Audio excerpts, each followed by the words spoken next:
Hey, I'm Gareth from Bar Cameras, and today, well, it's autumn, winter's coming, and that means those dark nights are starting to set in, so there's less time in the light to be taking those lovely photographs. But maybe we've got it all wrong. Maybe we should be embracing taking photographs in the low light. So, with that in mind, today's video is 5 tips for shooting in low light. All right, so tip number 1 is to find the right lighting. So when you're shooting a subject in the dark, in the evening, in the low light, anything like that, you want to make sure you get the right lighting on your subject to light them up and have a nicely lit scene. So anything can work in the evening, stuff like street lights, shop signs, any ambient lighting you can use to light them up is going to work really great. Something I like to do sometimes as well is to pop the light behind the subject. So if you can position them so they've got a shop sign or a street light behind them, it's going to give you a really nice hair light. And as long as you've got enough light filling their face, that's going to look really nice. Now, something else you can do to make sure you get the light on your subject is to bring your own light. Now, that doesn't have to be some massive light with light stands and softboxes and everything.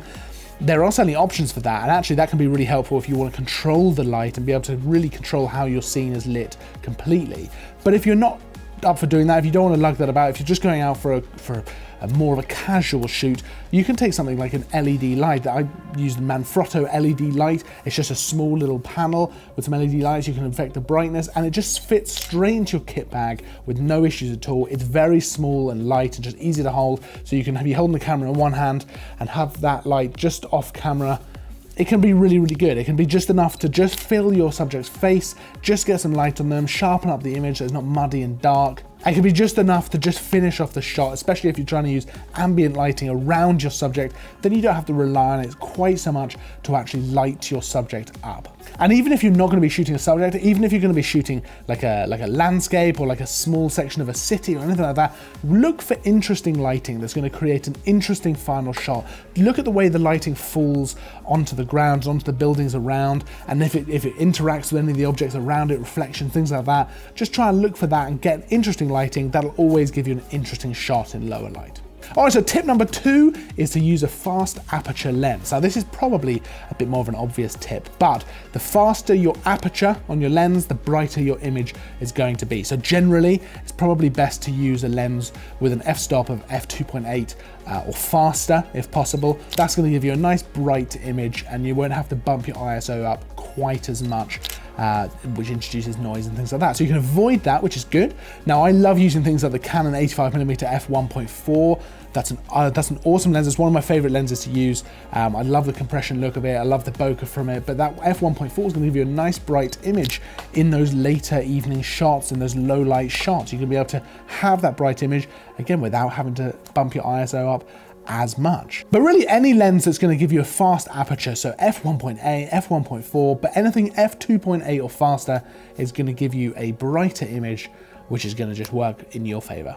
All right, so tip number 3, which is similar to the last tip, is to slow your shutter speed down. So when you slow your shutter speed down and you're actually just having your shutter open for longer, your image is going to be brighter because you're letting more light in. So the slower your shutter, the brighter your image. Now, the downside of that is that when your shutter is open for longer, any movement is going to cause a little bit of blur in the picture. It's going to take off that sharpness. So that can include camera shake, and also if your subject is moving. So you want to be looking out for that. So if you're shooting handheld, you want to be standing as still as possible. You want your subject to be standing as still as possible. And generally, a good rule of thumb is to have your shutter speed at least equal to your focal length of the lens that you're using, or faster. So if you're using, for example, a 50mm lens, then you want to have a shutter speed of at least 1/50th of a second or faster. So with the Canon 85mm f1.4, I was using a shutter speed of 1/100th of a second, just to make sure that I wasn't introducing any kind of blur that was going to just take off the sharpness of the image. Now, ideally, if you're able to, you'd bring a tripod with you, and that's going to just stabilize your camera, so it's going to take out any of that camera shake. Then you just need to be aware of your subject moving. You want to make sure they're not moving, but it's going to completely take out camera shake, so you're not going to get blur that way. So when you're shooting landscape, you can bring a tripod and you can set your shutter speed to whatever you want, because your camera's going to be stabilized on the tripod. You don't have to worry about a subject moving. You can use a shutter speed of 2 seconds or 5 seconds. I'll often do that when shooting a night photo without a subject, if it's just a landscape shot, because there's nothing else to actually worry about when it comes to movement. So you may as well get your ISO down as low as you can go, so ISO 100 for example, and then just use the shutter speed to control the exposure and have a 2, 5, 10, 20 second exposure to get the shot you want, to get it bright enough without having any noise in it.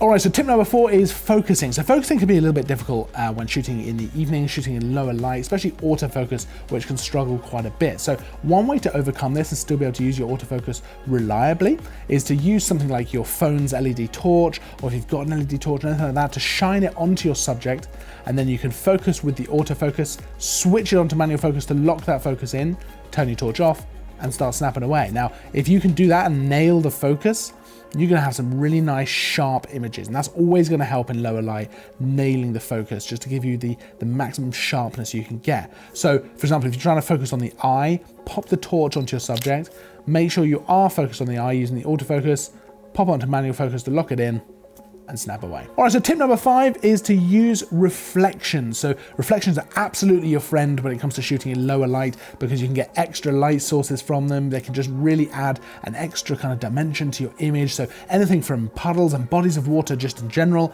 to windows, cars, anything where you can get reflections of lights, reflections of your subject, anything like that at all. They can be extra points for bokeh. So if you've got lights in the background, then they're also reflecting in the water or also reflecting in windows, then you've got extra bokeh points where you're gonna have those nice bokeh balls. And it just adds depth to your image and shows creativity, which just kind of adds something as well, because it just shows you took the extra time to find reflections and just add extra layers to your image so that it looked as good as you could get it.